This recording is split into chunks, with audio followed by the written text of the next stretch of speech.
तो आज ये हमारी फर्स्ट क्लास है और हमारा फर्स्ट टॉपिक जो है आज वो है growth and development. Growth and development topic से हम शुरुआत करेंगे। हम अपने एक बार टॉपिक्स देख लेते हैं कि कौन कौन से टॉपिक हैं हमारे जिन्हें हम पढ़ेंगे अपनी क्लासेस में। तो सबसे पहले है introduction, child development and heredity and environment.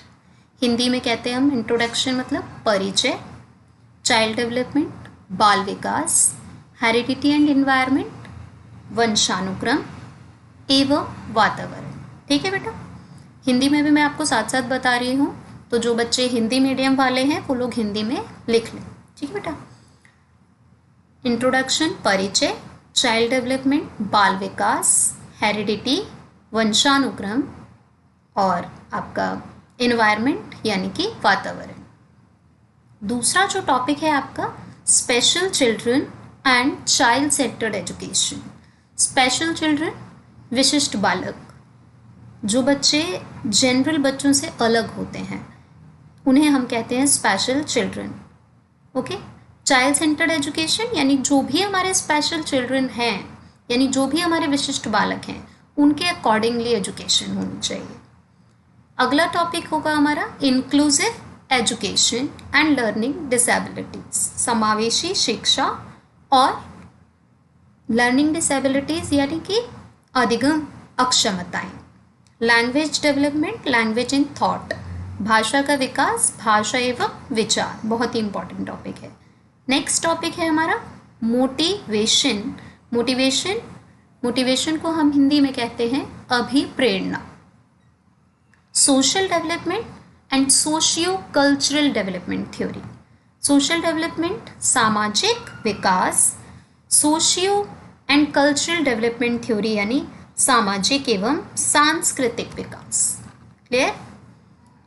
चलिए, नेक्स्ट है आपका मोरल डेवलपमेंट। मोरल डेवलपमेंट यानी कि नैतिक विकास। कॉग्निटिव डेवलपमेंट संज्ञानात्मक विकास। इंटेलिजेंस बुद्धि, क्रिएटिविटी एंड लर्निंग सृजनात्मकता और अधिगम। अगला टॉपिक है आपका लर्निंग, जिसे हम हिंदी में कहते हैं अधिगम। नेक्स्ट है evaluation. Evaluation is called in Hindi मूल्यांकन। और इसके अलावा कुछ सर्फिशियल टॉपिक होंगे हमारे, जिसमें हमारी कुछ बेसिक टर्म्स होंगी और जो भी कोई टॉपिक, छोटे छोटे कुछ ऐसे टॉपिक्स होते हैं जिनसे क्वेश्चंस बन जाते हैं, बहुत बड़े टॉपिक नहीं होते, उनको हम लेंगे। ठीक है, तो आज हम अपनी स्टार्टिंग हमारे फर्स्ट टॉपिक से करते हैं, which is growth and development. तो सबसे पहले हम समझते हैं इन दो शब्दों को। और सबसे पहले एक मेरी बात अपने दिमाग में डाल लीजिए, हमारी क्लास शुरू करने से पहले जितना मैं आपको कराऊंगी किसी भी टॉपिक में, सिर्फ उतने में से ही आपके सारे क्वेश्चंस आएंगे। 100% जो आपकी क्लास होगी उससे बाहर आपका कोई भी क्वेश्चन नहीं आएगा। ईच एंड एवरी ईयर के क्वेश्चंस आप मैच कर सकते हैं। आफ्टर दैट टॉपिक हर क्वेश्चन आप सॉल्व कर पाएंगे आफ्टर कंप्लीटिंग दैट वीडियो। ठीक है, तो let's we start. Growth and development. Growth वृद्धि और डेवलपमेंट होता है विकास। तो सबसे पहले एक बेसिक चीज इसमें जान लीजिए, ग्रोथ जो होती है हमारी वो विजिबल होती है। In simple words, growth visible होती है यानी वृद्धि दिखाई देती है, वृद्धि को आप देख सकते हैं। डेवलपमेंट जो होता है हमारा वो दिखाई नहीं देता, मतलब दिखती है उसकी चेंजेस, लेकिन आप उसे प्रॉपर तरीके से डेवलपमेंट को फील तो कर सकते हो, लेकिन हर तरीके के डेवलपमेंट का कोई पर्टिकुलर मेजरमेंट नहीं होता। लेकिन ग्रोथ को आप माप सकते हैं, तौल सकते हैं, देख सकते हैं, लेकिन डेवलपमेंट हार्ड टू मेजर, यानी development is hard to measure. Development को आप प्रॉपर तरीके से मेजर नहीं कर सकते।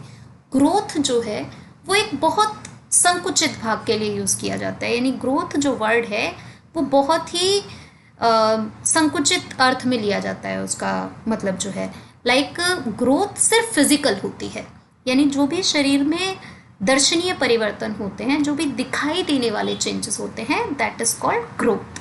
But development is overall physical, mental, social, emotional, all things are coming in development. जैसे इंटेलिजेंस है, हम इंटेलिजेंस किसी को देख के बता सकते हैं क्या कितनी होगी उसकी? नहीं, because it comes in mental development, जो प्रॉपर तरीके से नहीं देखा जा सकता। बट किसी भी बच्चे को देखकर आप उसकी हाइट बता सकते हैं अप्रॉक्स। आप किसी भी बच्चे को, किसी भी व्यक्ति को देखकर उसका वेट बता सकते हैं, that is part of growth. ठीक है, तो growth comes under the development, यानी ग्रोथ जो है वो किसके अंदर आती है? हमारे विकास के अंदर आती है। तो वर्ड समझ में आ गया होगा आई होप सभी को कि ग्रोथ क्या है और डेवलपमेंट क्या है। चलिए नेक्स्ट देखते हैं आगे। यहाँ तक सबको समझ में आ गया ना ग्रोथ एंड डेवलपमेंट? आगे चलते हैं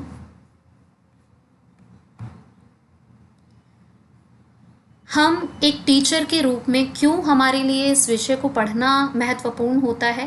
क्योंकि जब तक हम बच्चे के विकास के हर पड़ाव को नहीं समझेंगे तब तक हमें ये नहीं समझ में आ सकता कि किस एज में बच्चे को किस तरीके की एजुकेशन की आवश्यकता है या किस तरीके से उसको पढ़ाया जाना चाहिए, ये चीज़ क्लैरिटी में नहीं आती है।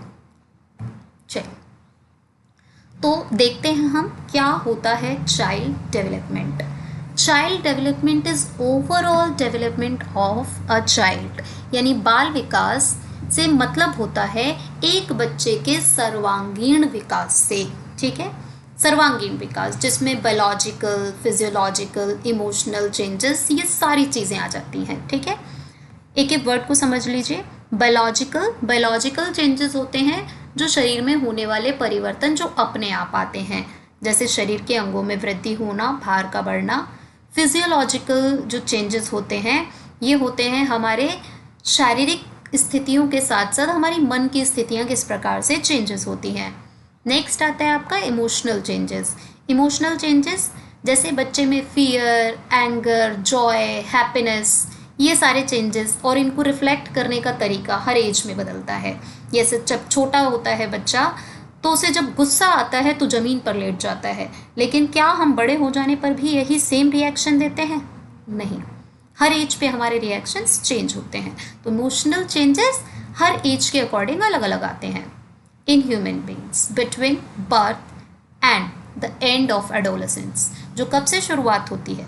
बर्थ से, और एंड द एडोलेसेंस यानी लगभग 18 to 20 ईयर तक जो चेंजेस अक्योर होते हैं एक बच्चे के अंदर। चाइल्ड, हमने एडोलेसेंस क्यों कहा है ये समझ लीजिए। हमने यहाँ वर्ड जो यूज़ किया है ना वो ह्यूमन डेवलपमेंट नहीं किया, यहाँ पे वर्ड क्या यूज़ किया है? चाइल्ड। और चाइल्ड जो माना है हमने वो 14 से 18 साल तक, मतलब बर्थ से लेकर 18 ईयर तक का जो बच्चा है उसको यहाँ चाइल्ड माना गया है। That involve the scientific study, यानी ये साइंटिफिक स्टडी के साथ साथ बच्चों के डेवलपमेंट को समझते हुए, उनके चेंजेस को ऑब्जर्व करते हुए एक टीचर को किस तरीके के बदलाव अपनी एजुकेशन में और अपने बिहेवियर में लाने चाहिए वो हमारे लिए इम्पॉर्टेंट होता है, इसलिए हम चाइल्ड डेवलपमेंट को पढ़ाते हैं। एरियाज ऑफ डेवलपमेंट, यानी कौन कौन से एरियाज हैं डेवलपमेंट के। क्वेश्चन आया हुआ है सीटेट 2012 में। क्वेश्चन पूछा गया था how many areas of human development, यानी मानव विकास के कौन कौन से क्षेत्र होते हैं। तो सबसे पहला है फिजिकल डेवलपमेंट, यानी कि शारीरिक विकास। Second is cognitive development. Cognitive development संज्ञानात्मक विकास। अब संज्ञानात्मक वर्ड कुछ लोगों के लिए नया होगा, तो बेटा संज्ञानात्मक का मतलब होता है, कॉग्निटिव का मतलब होता है मेंटल से। ठीक है, जो भी मानसिक रूप से परिवर्तन एक बच्चे के अंदर आते हैं that is called cognitive development. Clear है सभी को? कॉग्निटिव डेवलपमेंट यानी बच्चे के नॉलेज में होने वाले चेंजेस, बच्चे के मेंटल डेवलपमेंट में होने वाले चेंजेस क्या कहलाते हैं? Cognitive development. And third one is personality and social development. Personality word जो है इसको नहीं ध्यान रखना है आपको, यहाँ पर्सनालिटी ओवरऑल होती है जिसके अंदर फिजिकल भी इंक्लूड होता है, तो यहाँ पर्सनालिटी वर्ड को हटा दीजिएगा और सिर्फ वर्ड रहने देना है आपको सोशल डेवलपमेंट। सोशल डेवलपमेंट यानी कि सामाजिक विकास। एक बच्चा जब बहुत छोटा होता है तो समाज के साथ उसका जो इंटरेक्शन होता है वो अलग होता है। लेकिन जैसे जैसे हम बड़े होते जाते हैं, सोसाइटी की डिमांड्स हमसे बढ़ती जाती हैं, और according to the demand of society a person, a child change himself according to the ages of development. यानी एक व्यक्ति अपने दैनिक जीवन में अपने समाज की मांगों के हिसाब से अपने पर्सनालिटी में, अपने व्यक्तित्व में लगातार चेंजेस करता है। नेक्स्ट देखते हैं, इनको अभी हम डिटेल से भी पढ़ेंगे। अभी यहाँ पे सिर्फ हमने स्टेजेस साथ साथ कौन सी एज तक होती है ये बताया है। नेक्स्ट आते हैं अगली स्लाइड पे, principles of development. Principles of development में सबसे पहली चीज़, development is a continuous process. Development is a continuous process. विकास सतत चलने वाली प्रक्रिया है, या विकास एक सतत प्रक्रिया है। ये क्वेश्चन सीटेट में 2 to 3 टाइम आया हुआ है, कई बार आया हुआ है question. Development is a continuous process, यानी डेवलपमेंट नेवर एंडिंग प्रोसेस है। जब से बच्चा जन्म लेता है और किशोरावस्था तक लगातार किसी न किसी प्रकार का विकास चलता रहता है, तो इसलिए कैसा प्रोसेस है ये? सतत चलने वाली प्रक्रिया है। Development progress in a step by step fashion. Step by step fashion यानी एक समय में, जैसे हमारा मोरल डेवलपमेंट है, तो मोरल डेवलपमेंट की हम बात करें तो जैसे जैसे बच्चा बड़ा होता है वैसे वैसे उसमें सुधार होता जाता है। हम मेंटल डेवलपमेंट की बात करें तो अकॉर्डिंग टू द एज बच्चे के मेंटल डेवलपमेंट में हमें चेंजेस देखने को मिलते हैं। Rates of development very among the children, ये क्वेश्चन भी आया हुआ है, और ये क्वेश्चन दो चीज़ों को मर्ज करके आता है, इसको ध्यान से समझिएगा, ये लाइन बहुत ही ज़्यादा इंपॉर्टेंट है। Rates of development very among children. अब देखिए यहाँ पे एक एग्जाम्पल लेते हैं हम। मान लीजिए 2 बच्चे हैं और दोनों बच्चों की जो एज है वो 3 ईयर है। 2 बच्चे हैं जिनकी एज 3 ईयर है। अब दोनों 3 साल के बच्चे क्या सेम हाइट के होंगे? क्या वो सेम वेट के होंगे? नहीं, दोनों की हाइट में और दोनों के वेट में हमें चेंजेस देखने को मिलेंगे। तो यानी हमने क्या देखा? Rate of development is very among the children, यानी हर बच्चे में विकास की जो दर होगी वो अलग अलग होती है। बट यहाँ जो चीज़ आती है इसके साथ मिक्स होके वो आता है पैटर्न। पैटर्न यानी प्रतिमान। विकास का जो मॉडल होता है, विकास के जो प्रतिमान होते हैं वो सभी में समान होते हैं। विकास के प्रतिमान सभी में समान होते हैं, किंतु विकास की दर सभी में भिन्न होती है। यानी rates of development is differ in all but the patterns of development are similar in all. For example, 2 बच्चे हैं हमारे और दोनों बच्चे मान लीजिए 1.5 साल के हैं, तो हम ये बात कह सकते हैं कि हर बच्चा 1 से 1.5 साल के अंदर चलने लगता है, यानी 9 मंथ से लेकर 1.5 ईयर तक चलने लगता है। ये बात सभी में यूनिवर्सल है। अगर बच्चा, एक नॉर्मल बच्चा, एक स्वस्थ बच्चा चलने लग जाता है, तो ये पैटर्न की बात है कि हर बच्चा सबसे पहले अपनी गर्दन पे होल्ड करता है, फिर अपने धड़ तक के पार्ट पे होल्ड करता है, फिर खड़ा होना सीखता है, फिर चलना सीखता है। तो ये पैटर्न सभी में सेम है या नहीं है? पैटर्न सभी में सेम है, बट रेट डिफरेंट है। कोई बच्चा 9 महीने पे चलने लगेगा, कोई बच्चा ज़्यादा बेटर तरीके से चलने लगेगा, कोई बच्चा धीरे धीरे चलने लगेगा। तो इसलिए पैटर्न सब में सेम होंगे बट रेट सभी में डिफर होगी। ठीक है, चलिए नेक्स्ट अगला पॉइंट देखते हैं। There is constant interaction between all factors of development, यानी जितने भी हमारे फैक्टर्स होते हैं डेवलपमेंट के, लाइक एनवायरनमेंट है, हेरिडिटी है, ये सभी हमारे डेवलपमेंट को इन्फ्लुएंस करते हैं। ये सभी का अपना जो रोल होता है वो अलग अलग होता है। Development is influenced by both heredity and environment. विकास पर दोनों ही चीज़ का प्रभाव पड़ता है। ये क्वेश्चन भी कई बार आया हुआ है आपका, ठीक है, बट ये ध्यान रखिएगा हेरिडिटी स्टैटिक होती है। हेरिडिटी स्टैटिक होती है, यानी आप वंशानुक्रम को बदल नहीं सकते। जो चीज़ हेरिडिटी में जैसी मिल गई वैसी ही रहेगी, can't be change. But environment is changeable, लेकिन जो हमारा वातावरण होता है वो कैसा होता है? चेंजेबल होता है। क्लियर है ये सबको? Development is affected by heredity and environment both, ये क्वेश्चन आया हुआ है। और एक क्वेश्चन आया था कि इन दोनों प्लस होते हैं, दोनों माइनस होते हैं, दोनों का इक्वल रोल होता है, तो ना तो प्लस होते हैं ना माइनस होते हैं, ना ही इक्वल रोल होता है। हेरिडिटी हमेशा मल्टीपल हो जाती है एनवायरनमेंट के साथ, यानी heredity multiply by environment equals development, यानी वंशानुक्रम और वातावरण दोनों का गुणात्मक प्रभाव पड़ता है विकास पर। दोनों का गुणात्मक प्रभाव, गुणात्मक यानी मल्टीपल होंगे। फॉर एग्जाम्पल, अगर मान लीजिए कोई चीज़ बच्चे को हेरिडिटी में 3 मिली है और उसे इन्वायरमेंट 10 मिल गया, तो उसका डेवलपमेंट हो जाएगा 30। तो उसका डेवलपमेंट कितना हो जाएगा? 30।